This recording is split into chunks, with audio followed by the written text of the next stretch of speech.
Hi, I'm Maida. Isa ako sa mga volunteers for the tribute card. So, yung tribute card na to, kaya namin siya parang i-relaunch is because we wanted to address yung mga basic needs muna ng mga teachers natin.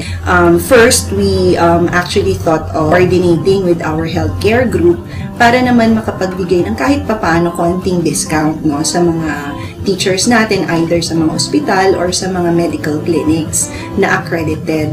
Second, we're trying to approach, supermarket owners na sana kahit papaano mabigyan din tayo ng konting discount. Apart from this, we're working together with yung iba pang mga partners na will be able to give them additional discounts on, let's say, transportation. In our own little way, kahit gaano kaliit yung mga discount, this is coming from the heart.